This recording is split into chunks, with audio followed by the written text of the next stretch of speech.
সুর সংস্কৃতি এবং শিল্পের মেলা বিষ্ণুপুর মেলা পায়ে পায়ে এগিয়ে ৩৭ বছরে পা রাখল। শীতের পড়ন্ত বেলায় বিষ্ণুপুর হাই স্কুল প্রাঙ্গণে যদু ভট্ট মঞ্চে ৩৭তম বিষ্ণুপুর মেলার শুভ উদ্বোধন হয়ে গেল।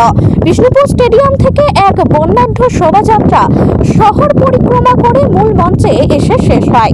আদিবাসী নৃত্য এবং বিষ্ণুপুরী ধ্রুপদের সুরের মূর্ছনায় মুখরিত মঞ্চে ৩৭তম বিষ্ণুপুর মেলার আনুষ্ঠানিক উদ্বোধন করেন পশ্চিমবঙ্গ সরকারের পর্যটন এবং তথ্য ও সংস্কৃতি দপ্তরের মন্ত্রী ইন্দ্রনীল সেন।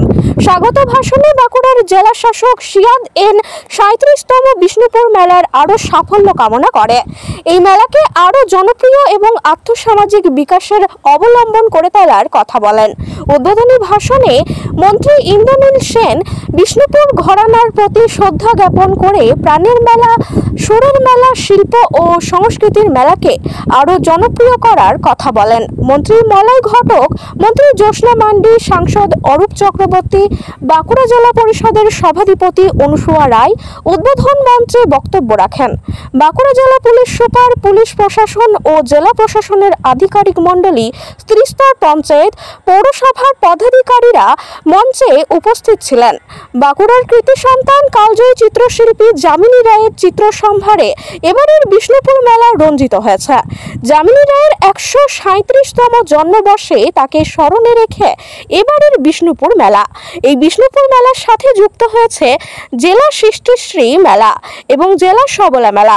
এই মেলা চলবে ২৯শে ডিসেম্বর পর্যন্ত। উপস্থিত আছেন সম্মানীয় মন্ত্রী মহোদয়, সম্মানীয় মলয় ঘটক। প্রত্যেক বছরই বিষ্ণুপুর মেলার শেষের দিকে এসে পৌঁছায় এবং তারপরেই সেই একটি বছরের জন্য অপেক্ষা করে থাকি বিষ্ণুপুরবাসী সাথে তথা বাঁকুড়া জেলার সমস্ত মানুষ। আমরা জানি বিষ্ণুপুর শহর, মন্দির, নগরী, আমরা নিজের কর্মসূত্রে যেখানেই যাই না কেন বিষ্ণুপুর আমরা আলাদাভাবে চিনি এবং আমাদের এখানকার লোকাল প্রোডাক্ট, আমাদের বালুচুরি, স্বর্ণচুরি, শাড়ি আমরা স্টেটের বাইরে গেলেও এগুলো দেখতে পাই এবং সেখানকার মানুষ যখন আমাদের বিষ্ণুপুর বাঁকুড়া জেলা ঘুরতে আসেন তখন সম্মানের সাথে যখন আমাদের শহরের কথা বলেন তখন আমাদের সত্যি শুনতে খুব ভালো লাগে। বিশেষ কিছু বলবো না, আরো বক্তা আছে। আমি চাইবো যে আগামী দিনে আমাদের এই বিষ্ণুপুর মেলা বিশ্বের দরবারে পৌঁছাক এবং একটা ভালো জায়গায় পৌঁছাক, এইটুকুই আশা করব। প্রেরণায় অন্যান্য বছরের মতন শুরু হতে চলেছে ৩৭তম বিষ্ণুপুর মেলা। এই আনন্দ পর্বে বিভিন্ন হস্তশিল্পী, সংগীত শিল্পী ও অন্যান্য কলা কুশলীরা যোগদান করেছেন এই মেলায়। বালুচুরি ও টেরাকোটার শহরের ঐতিহ্যকে বিশ্ব মাঝে পরিবেশন করার লক্ষ্যে আপনারাও যোগদান করুন। মেলায় এসে মেলার গৌরবে সামিল হন। আপনাদের উজ্জ্বল উপস্থিতিতে এই মেলা আরো বর্ণময় হোক এই আশা রাখছি আমরা। আরেকবার সবাইকে স্বাগত জানাচ্ছি। ধন্যবাদ, ভালো থাকবেন। আরেক মন্ত্রী জ্যোৎস্না মান্ডি এবং গর্বিত যে এই বিষ্ণুপুর মেলার ৩৭তম উদ্বোধনী অনুষ্ঠানে আমাকে আমন্ত্রণ করার জন্য।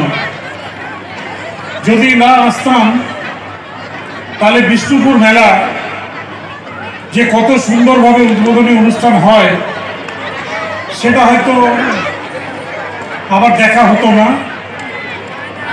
বিষ্ণুপুর শহরে এর আগে আমি এসেছি, খালি আমি নয়, বিষ্ণুপুর আমাদের দেশে যে কটি পুরনো শহর আছে তার মধ্যে বিষ্ণুপুর অন্যতম এবং বিষ্ণুপুরের টেরাকোটা এবং বিষ্ণুপুরের বালুচুরি আজকে সারা ভারতবর্ষব্যাপী, যার পরিচয় দেওয়ার দরকার হয় না। তাই বিষ্ণুপুরের মতো একটি সাংস্কৃতিক মনোভাবাপন্ন শহরে এই মেলার উদ্বোধনে যে হাজার হাজার মানুষ থাকবেন এটাই স্বাভাবিক। এই বিষ্ণুপুর মেলা রাজ্য সরকারের থেকে করা হয়।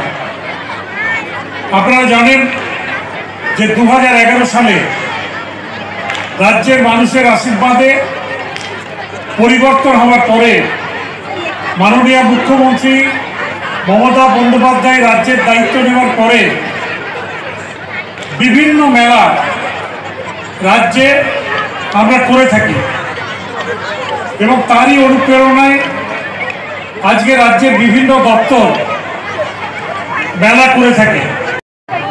এবারও রাজি হয়েছিলেন, কিন্তু যেহেতু পরীক্ষা চলছিল, হ্যাঁ তোমরা বসে বসে বসে বসে বসে মলয় ঘটক বলতেছি এখানে আসার জন্য।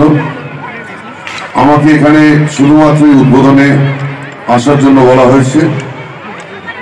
আমাকে যদি গায়ক হিসাবে বলা হতো আমি আসতাম এবং গাইতাম, তা আসার পর আজকে বলেছে, তা আমি বলেছি যে আগামী বছর 22শে ডিসেম্বর আমি এই মঞ্চে সঙ্গীতানুষ্ঠান করব। এখন থেকে আমি কথা দিয়ে গেলাম